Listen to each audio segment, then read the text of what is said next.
balita ngan impormasyon nga angay hibroan, mga isyu nga kinahanglan aksyonan. Ini pagtitirukon nga nagpapahamtang ipinagihan programa Agenda Hautso. Ika nga Philippine Information Agency, Eastern Visayas, igpapalangat tayo ang mga Agenda Hautso nga napapanahon ngan sadang pagdagdon. Eastern Visayas, Habagong Pilipinas. Ini ang iyo agenda.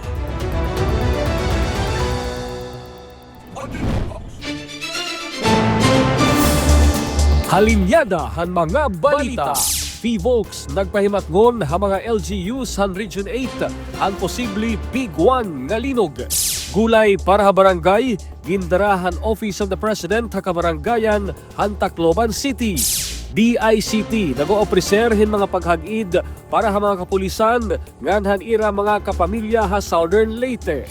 Mga serbisyo ang gobyerno na tagamdaman han mga drivers hadlaw han mga obrero ha Northern Samar. Nationwide job fair gindumara para han Labor Day celebration ha Eastern Samar. PhilHealth yakap ngan gamot program ginlansar ha Sinirangan Visayas. Walang gutom program han DSWD iginduso an inobasyon ha pagluluto. Haratsada Balita, Kalanggaman Island, din kilala ha World's 50th Best Beaches.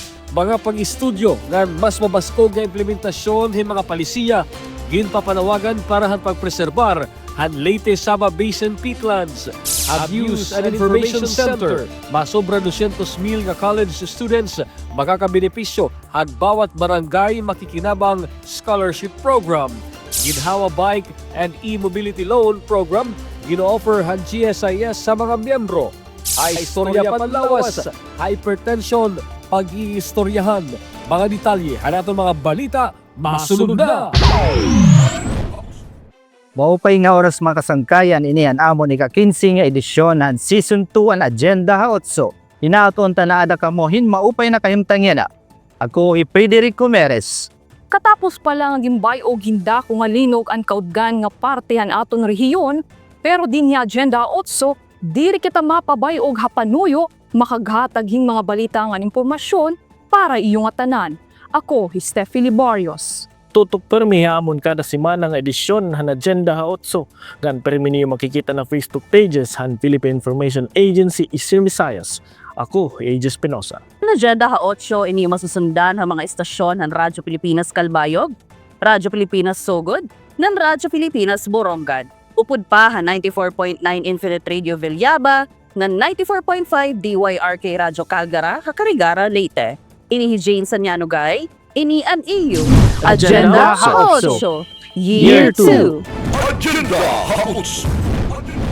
PVOX nagpahimatngon han mga LGUs han Region 8 han posible ng Big One nga linog. Adan report ni Sol Alarcon han PI Eastern Visayas.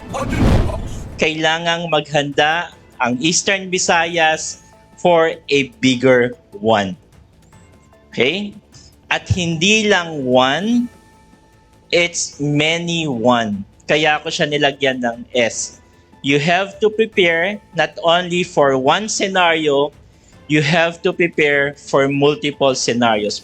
Ini anagin pahimatngon ni Perez nga mga local chief executives nga mga residente habugos nga Region 8 waray lipod-lipod nga iyagin buyagyag an kamatuoran nga posible mahitabo in magkusog nga linog nga aton panahon. Hayagin presentar nga seismicity map igin pakita ang Philippine Fault nga naabot in 1,500 kilometer nga Philippine Trench nga amo an magiging surok kan bigger ones labutan mga active faults sa Leyte nga Samar provinces. Pira kaanyos na ang nakakalabay waray pa nahitabo nga makusog nga linog ha Philippine Trench nga ada karagatan nga sugad man ha Leyte segment fault tikang Haburawin, Javier, Mahaplag, MacArthur, Abuyog, Kutob, St. Bernard, Southern Leyte nga gingkakabarakan magiging big one. Labot hini ani ba nga active fault sa aton rehiyon amo ang Northern Samar Lineament, Central Samar Lineament, Eastern Samar Fault, Southern Samar Lineament, Southeastern Samar Fault nga Salcedo Fault. Mahitungod dinhi nag-apilar hi Perez sa mga LGUs nga kinahanglan mag-istrikto na ha paghatag building permit, kinahanglan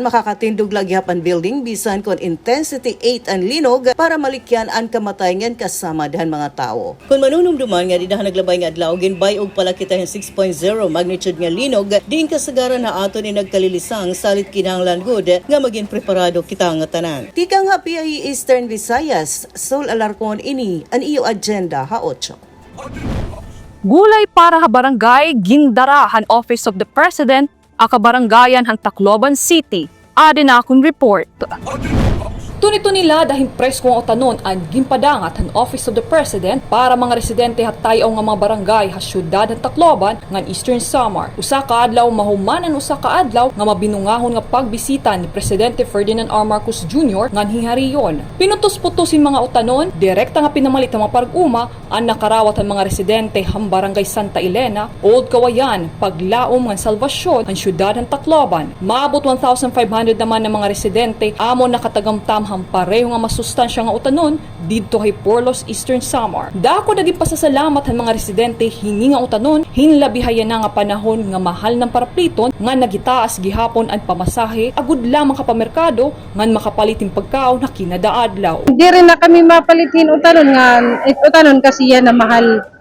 Hindi rin na kami makaduha merkado pagpalit. Dako nga savings na po.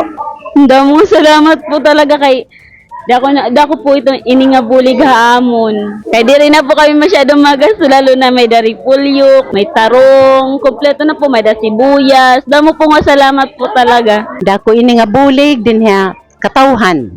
Ini nga iya binubuhat. Iyan ini nga iya programa panhatag ini nga mga tanon. Ini kinahanglanon gud ini hakada usaha aton. Atong panginabuhi.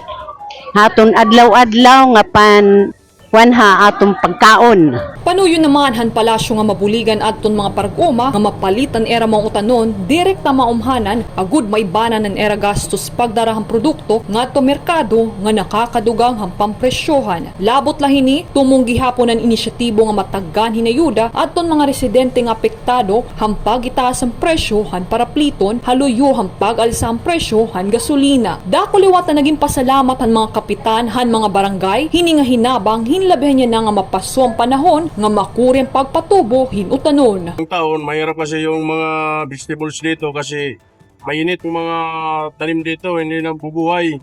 Tanim dito namamatay. Malaking tulong na po ito sa amin dito. Marami pong salamat sa mga nag-sponsor dito, lalo-lalo na kay Bongbong Marcos dito sa Bagong Pilipinas.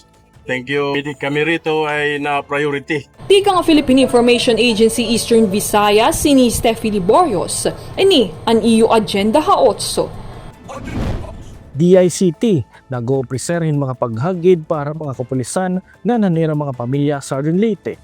Ang detalye ng report, igahatag ni Bong Pedalino, han PIA Southern Leyte. Ang buhatan sa Department of Information and Communications Technology, DICT, nagaauhag sa mga sakop sa korpus kapulisan sa nalaing police station sa probinsya nga mo pa ilawom sa mga pagbansay-bansay kung training nga pasiyugdahan sa maong buhatan. Si Marian Gusuko, Provincial Director sa DICT, mi padayag sa maong tanyag atol sa gihimong 3rd Summit sa mga Police Advisory Groups for Police Transformation and Development sa mga municipal, city o provincial levels sa miaging weekend. Mga bisita gikan sa Regional Advisory Group mitambong usab sa maong kalihukan.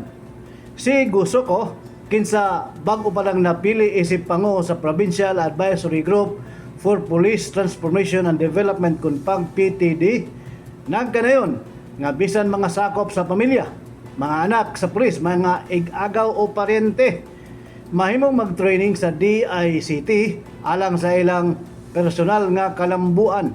It is also for our mga anak na wala na ng trabaho.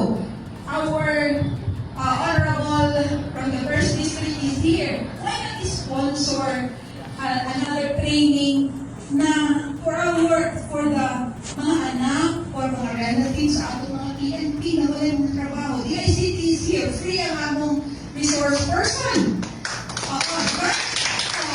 And then, para mas malago ang atong mga situation, financial situation, especially sa atong mga police na medyo hindi masyadong well. So, you have your mga anak or your mga pamangkin or your relatives na nandyan. Sa maong okasyon, si Sangguniang Panlalawigan member Jonathan Maraon, kinsa mo'y guest speaker sa ngalan ni Governor Damian Mercado, miila unsa ka mahinungdanon ang papel gikuptan sa lain-laing mga advisory groups isip taytayan sa katilingban o kapulisan o nakabag-o sa imahen sa pulis ingon nga kaabag o tigpanalipod. Samtang si Police Colonel Raimundo Grabeles, PNP Provincial Director, sayang closing message, nagpasalamat sa tanang migahin og panahon pagtambong sa maong kalihukan bisan adlaw nga Sabado. As we conclude, let us carry forward the momentum of today's work. May the recommendations and evaluations produced here serve as a strong foundation for continued commitment and institutional strengthening. The insights and recommendations generated will serve as a valuable guide as we continue to pursue meaningful transformation within our policy institution. Gikan sa PIA Southern Leyte, Bong Pidalino alang sa Agenda Ha-Utso. Magkalain-lain nga serbisyo han gobyerno na tagamtaman han mga drivers ha adlaw han mga obrero. Ang report tikang kan Aileen Diaz han PIA Northern Samar. Mga drivers gintagan higayon makatagamtam san mga programa san gobyerno sa adlaw san magtatrabaho. Sa adlaw san magtatrabaho Mayo 1 ginpahimutang ngan gintagan dako nga importansya ang mga drivers ang tricycle, pedicab, habal-habal, motorcycle kaupod na ang mga vendors o ira mga pamilya sa programa nga ginhimo sa Katarman Terminal pag-obserbar sa Labor Day. Ang Philippine Health Insurance Corporation nakagrehistro 141 nga individual para maging miyembro sa PhilHealth nga nakapag-assign dida sa yakap nga programa. Adi po kami yan sa terminal, Katarman, para magpa-membership registration and yakap registration para sa nga tanan ng mga drivers. So that's an habal-habal driver, pedicab driver, motorcycle driver, tricycle driver, pati gihapon ang mga vendors naton nga di sa Katarman. Naibaruan liwat nga ang Philippine Statistics Authority sa Norte San Samar nakapagparehistro sa 60 katawo ngan 71 ang nakapaimprenta sa national ID sa duha nga bungto nga ginserbisyohan sa Katarman ngan Lope de Vega Siton mantang adlaw. Kami po ang nag-offer po is national ID registration and e-fill ID printing po. Tapos kung waraan kam TRN, pwede lang TRN retrieval po para mapintan ka mo sa iyo e-fill. Kaparte sa programa ang pagpahamtang sin libre nga check-up laboratory ngan bulong nga ginpadangat naman sa lokal nga panggobyernuhan sa Katarman pinaagi sa Rural Health Unit.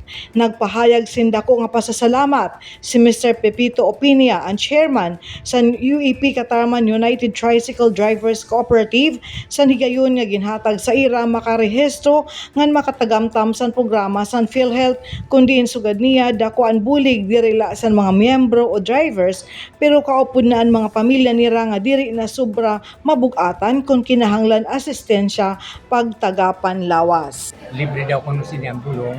May budget ko na nga 20 mil per member per year.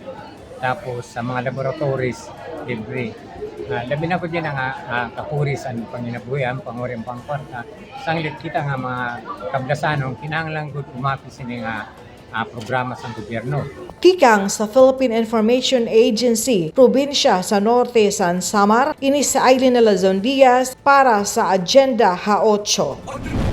Nationwide job fair gindumarahan parahan Labor Day celebration at Eastern Samar. Adan report ni Jing Lera han PI Eastern Samar.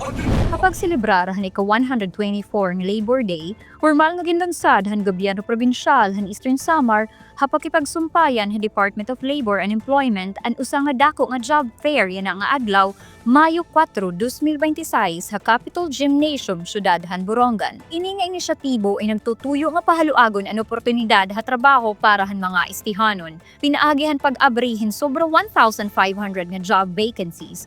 Hanasabi nga aktibidad 19 nga lokal nga upat nga overseas employers ang nakigbahin. Upod ang suporta tikang hang 14 nga mga ahensya han gobyerno. Ginhatagan hindoon ni Gobernador R.V. Evardone ang estratehiko nga importansya hini nga job fair, kundi in sumala haiya ang paghatag masayon nga pamaagi para magamit han mga residente ang ira mga profesional nga abilidad in importante para han pag-uswag han probinsya. Nagpasalamat gihapon hiya ha mga pribado nga kumpanya, ha mga kaurubay nga ahensya, ngan ha Provincial Public Employment Service Office tungod han maupay nga koordinasyon han nasabi nga aktibidad. When makuha ka mo, no? Kaya syempre karuyag naton it aton ultimate goal is makabulig kami ha iyo, no? Mga job seekers naton. Of course, sayang naman itiyo skills, sayang itiyo potential para kunta makatrabaho ka mo, makabulig ka mo itiyo pamilya or itiyo kalugaring. Diba? So, asya tamon target. Nagpahayag naman hin positibo nga reaksyon ang mga aplikante mahitungod han benepisyo han lokal nga job fair. Sugad han siring ni Kayla May Garado o sa nga aplikante dako ini nga buling tungod kay diri na kinahanglan gumastos ngan kumadto pa ha Manila para makapamiling hin trabaho. Gindugang paniya nga ini nga localized nga proseso in mas economical para han mga nagtuturoy hin trabaho. It may bubulit po yung nga job care para amon nga libre po ngayon irinak po kailangan makilat po Manila para mag-apply pang-enlist gasto. Tinambong gihapon, Hidoli Regional Director Attorney Dax Villaruel hanasabi nga aktibidad. Naglalaom ang mga opisyal nga ini nga dako nga recruitment in magiging paagi han mas madasig ngan mas mabaskog nga ekonomiya han Eastern Samar. Kadugangan hini nga aktibidad, ginabrihan gihapon hanasabi nga lugar ang kadiwa ng Pagulo Trade Fair. Mapapalit din hiyan mga barato nga produkto ha agrikultura ngan mga processed goods tikang ha mga livelihood organization nga adan sirong han paggiya han dole. Tikang ha PIA Eastern Samar, Jing Lira ini an iyo agenda ha 8. PhilHealth Yakap ngan gamot program ginlansara sinirangang Visayas. Aden report ni Alit Reyes ang PIA Leyte.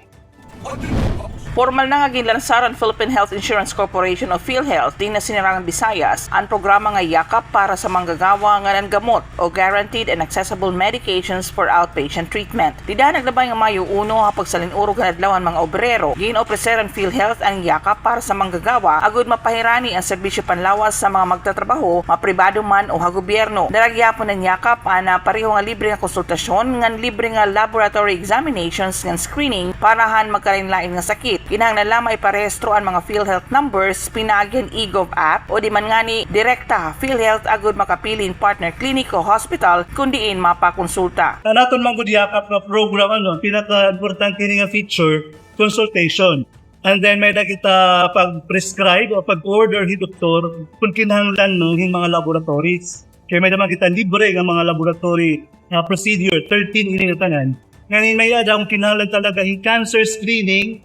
Pwede doktor mag-sering mag-order pakadto yung sa cancer facility para ka ma-screen. Ginagat ihapon ng publiko nga mag-avail ng gamot program ini in libre nga supply ng medisina nga makantidad 20,000 pesos sa usa ka tuig. Maabot ha 75 nga mga medisina ang pwede makuha ang mga residente, hilabi aton mga maintenance medicines nga dabo pa nga iba. Makukuha ini nga libre nga medisina mahuman ang pagpakonsulta ng doktor pinaagyan yakap nandito ha mga PhilHealth accredited nga parmasya. Ano sa feature talaga ang aton yakap nga programa ang gamot. Wherein 75 ini nga mga gamot na listado haamon, mga generic ini nga libre ini ma-avail basta may prescription lang yung doktor. May mga accredited facilities kita, gamot nga yakap. So makadtula, mapakita lang ito nga prescription, binaagi ito nga unique prescription code, tapos may na kami ni app na makikita ni gamot facility na nag-prescribe ni doktor so and so. Makikita na rin doon, and then makikita na niya kung anong kinanglan, makaka-prescribe niya. Ang natatagan nila pag-availment slip na aton pasyente, kaya makita niya dito nga 20,000 na iibanan. Kaya di ba may nakita 20,000 na nakaalot taga per tao per year. So that is for the medicine. Tingin nga Philippine Information Agency Leyte ni Alit Reyes, CNN-EU, Agenda Ha-8.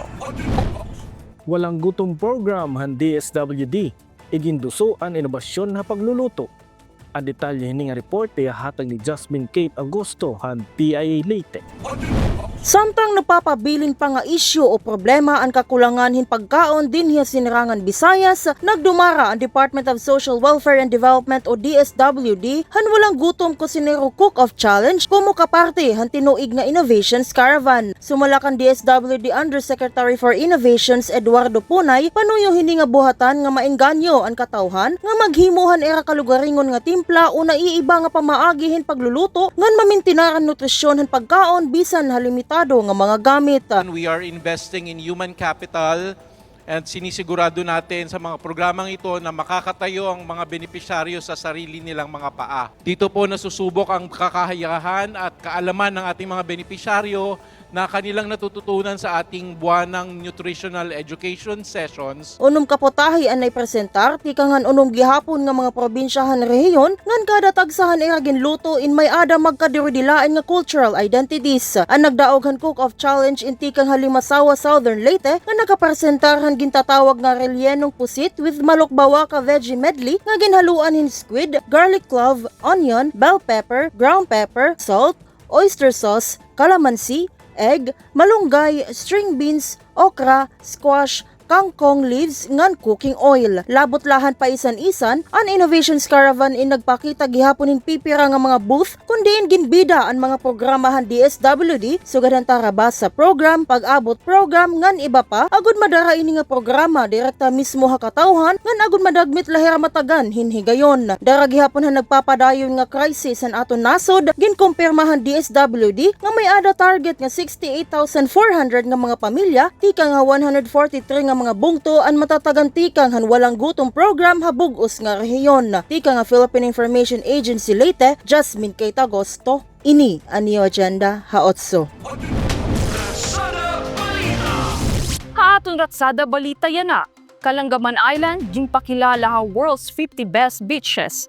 Mga pag-estudyo ngan mas mabasko nga implementasyon, hin mga palisiya, gimpapanawagan para pagpreserbar ang latest sub-up basin peatlands. Mga detalye ni mga Ratsada Himbalita, masunod na. Ratsada Balita!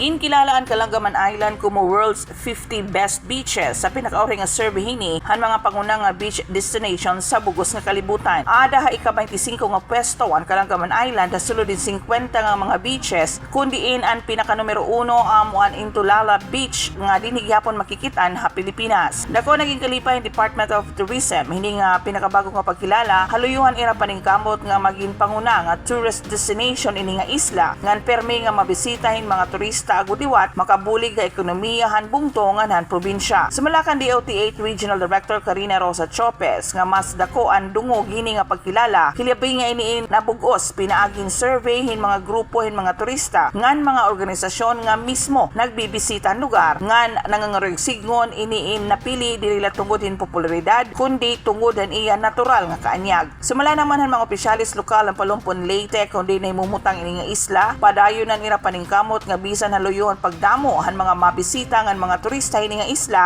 tumong pagyapon ang ira kampanya nga mapanalipdan ang naturalesa han lugar ngan dili maabuso agud masustineran ang ira turismo ngan ekonomiya. Ratsada Balita!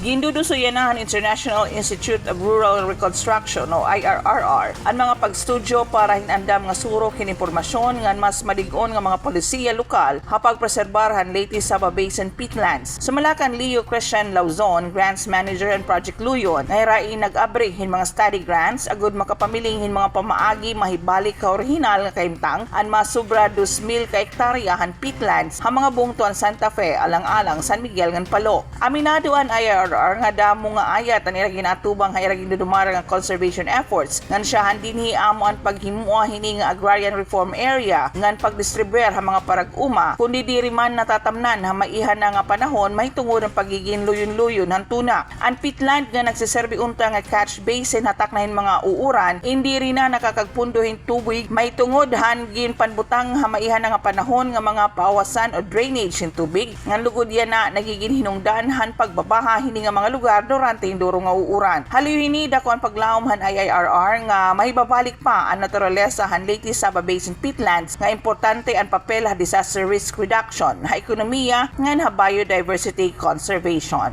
Tiga nga Philippine Information Agency Leyte para Ratsada Balita, Inhi Alitreyes, CNNEU Agenda ha 8. News and Information Center. Hanusan Information Center, masobra 200,000 nga college students makakabenepisyo han bawat barangay makikinabang scholarship program. Ginhawa Bike and E-Mobility Loan Program, gina-offer han GSIS ha mga membro. Kikang Hanusan Information Center, aadihin ni Lopido, han PIA Eastern Visayas. News and Information Center. Ginanunsyo ni Presidente Ferdinand R. Marcos Jr. didan Mayo 4 ang roll-out ng scholarship program para college students sa ilaroman bawat barangay makikinabangan inisyatibo apaghatagin doon han patapo ng gobyerno na mag-invest sa edukasyon ngan ig-andaman kabatanunan kung umarabot ng mga lider han nasod. Nagyan Social Civic Projects Fund kada barangay ang ginagahinan in 200,000 pesos kundiin ang tungahiniin para suportahan ang 5 presidential scholars kada barangay ha Pilipinas. Kada scholar in makakarawat in 20,000 pesos como educational assistance kapag siguro nga ang makabataan niya Pilipino in makaada in access sa dikalidad ka edukasyon niyan pagagil. So bawat barangay makakatulong tayo ng 5 scholar which will with approximately 42,000 barangays in the Philippines, lampas-lampas na ng 200,000 ang magiging presidential scholar. Hintagan gihapon hindoon ang presidente ng importansya ng edukasyon hapaghatan mga Pilipino nga maniguro pag-aram kaya ang pag-eskwela ngan hibaro in usa nga bahandi kadiri makukuha o makakawat. So scholar, mag-aral kayo mabuti, masipag kayo mag-aral dahil ang edukasyon, ang magandang edukasyon ay isang napakalaking kayamanan na dala-dala na ninyo. At kahit ano pang mangyari sa buhay ninyo, hindi ito pwedeng kunin sa inyo, hindi ito pwedeng agawin sa inyo, hindi ito pwedeng nakawin sa inyo. At ito ay tutulong sa inyo para tulungan ang inyong sarili, ang inyong mga pamilya, magiging pamilya, and of course also your community. Ang scholarship program ingin disenyo para tagan hinggahom ang mga barangay nga direkta masuportahan ang kabataan, mapadukwa ang academic excellence ng leadership pa community level. Hapamuhunan na edukasyon ginlalantaw ang administrasyon ang henerasyon nga andam kaupay ng mga Pilipino para makaamot papadukwa ang nasod Pilipinas. News and Information Center. Halang niya sumat, tino-offer yan na ang Government Service Insurance System o GSIS ang ginhawa bike and e-mobility loan kapanuyo nga masuportahan ang GSIS members nga mapagurugaan ang gastos labi na ha transportasyon darhan oil price hikes. Ang ginhawa bike and e-mobility loan in ginabrihan agud makaada in maarakos nga loan program ang mga membro pagpalit in bicycles and e-bikes. Tirahan mga requirements para maka-avail han loan program kinahanglan aktibo ang GSIS member under permanent nga non-career status ada serbisyo in at least 3 years nga may at least 1 month premium contribution yang inbaydan kasakubhan nunong kabulan at sa aplikasyon. Ang aplikasyon han ginhawa bike and e-mobility loan in inaagi han GSIS Touch mobile app nga mayada hini interest rate niya 5% per annum computed in advance. Para han loan finance purchase kinahanglan hin quotation kika nga bike o e-bike supplier kundiin dito naka-indicate ang resyohan unit ngan iba pa nga detalye.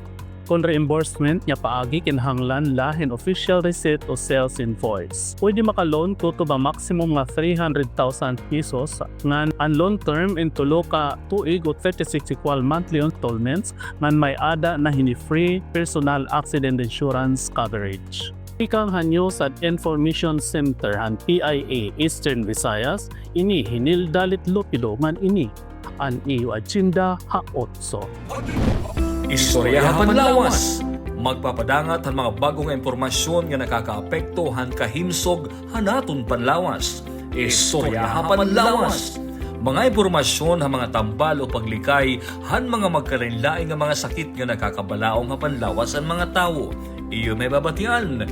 Istorya Panlawas. Istorya Panlawas. Masunod na. Nga nga bulan ginoobserbar naton ang Hypertension Awareness Month. Isa nga kampanya nga nagpapainumdum ha kada Pilipino nga atamon ang ira kasing-kasing ng kabungusan nga panlawas. Ako, ni Nicole Yabore, Ha Pilipinas, ang bulan ng Mayo opisyal nga gindeklara nga National Hypertension Awareness Month. Pinaagihan Proclamation number 1761, ang kampanya nagaaghat nga tanan nga Know Your Numbers. Pinaagihan regular nga pagmonitor han blood pressure ng pagkinabuhi hinhinsog nga estilo han panginabuhi. Ako naman, Mary Grace Manado. ang hypertension o hitaas nga blood pressure ag sabtawagon nga silent killer. Tuod kay damang nga tawo ang diri nakakabarohan sintomas tugtog nga may grabe na ang implikasyon. Sumalahang mga eksperto nga panlawas ang hypertension kasagaran waray klaro nga sintomas sa tinikaman. Pero kung nagtitikay taas na gud ang blood pressure, mahimay na magsiresultahin masakitan ulo, pagkalikngaw, sakit hadughan, ura pagginhawa, malayo ng malabo nga pananaw, kapoy ngan paluyahan lawas, diri regular nga pagtibokhan kasing-kasing, tungod kay diri dayon nakikita ang sintomas, importante gud ang regular nga pagmonitor han blood pressure. Ang normal nga blood pressure kasagaran ubusan 120/18 mm of mercury. Damo nga tawo ang nagpapabayad lahan check-up kay inaabat nira nga maupay lahat hira. Pero ang hypertension mahimo makadaot ta kasing-kasing utok ng kidney bisan waray klaro nga sintomas. Amo ini ang hinungdan kung kay ano nga importante ang temprano nga pag-discover ngan pagbagoy lifestyle. May iba-iba nga hinungdan ngan risk factors han hypertension. Ang pipirahini amo ang pagkaon sobrang nga maalat, ngan matatambok nga pagkaon, kawaray igong ehersisyo, panigarilyo ngan sobrang nga pag-inom hin alkohol. Stress ngan diri hinsog nga estilo han panginabuhi, sobrang nga timbang o obesity, hereditary o may kapamilya nga may hypertension, pagkatigurang na o iba pa nga mga sakit. Bisan pa ini nagdadarahin peligro, ang hypertension mahimo nga mapugngan ngan makontrol pinaagihan tama nga pagataman ngan disiplina.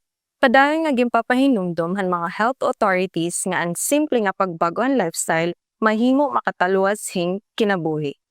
Para ang mga may hypertension na, ang mga medisina nga ginreseta han doktor makakabulig kapag kontrol han blood pressure ngan paglikay han komplikasyon.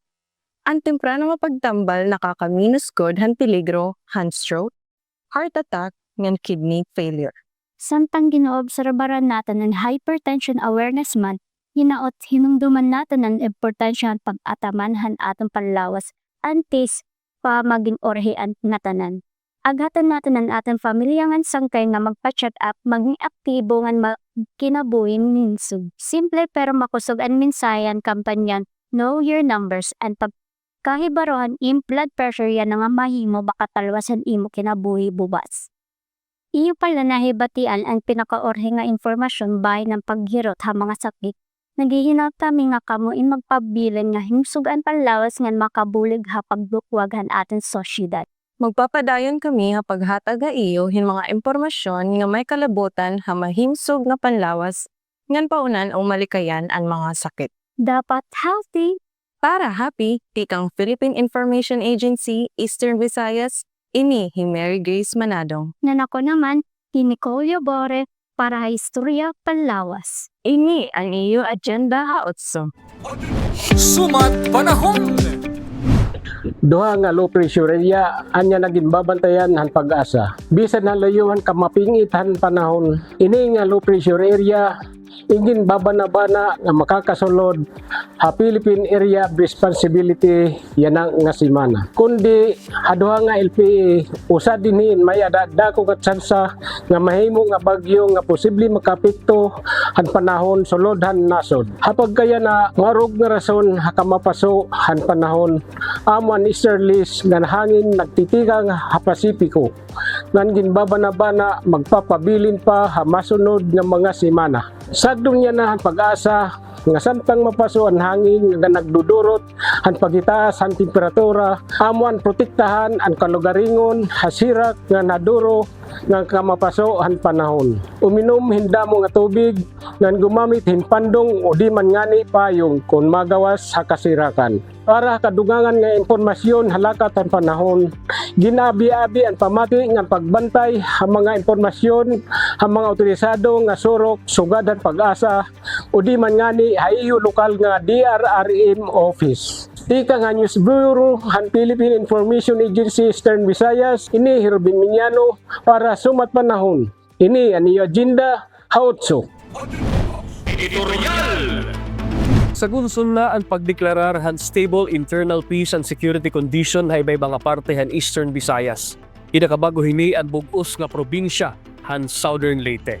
Ini indirila seremonyal nga kadaugan kundi klaro nga pagpamatuod ngan kamurayawan in bunga in urusa nga paggios. Akada deklarasyon in resulta han waray puas nga paniguro han Puwersa Armada kabakyang ani mga ahensya han gobyerno, mga lokal nga panggobyernohan ngan mga stakeholders nga urusa an panuyo, maundang an kasamok ngan igdasig an maluntaron nga kamurayawan. Diri gakalirong nga ang dekada nga armado nga kasamok in nagdarahin kahadlok kawaray oportunidad ngan kamahinay hin pag-ursa han kadamaan nga mga komunidad.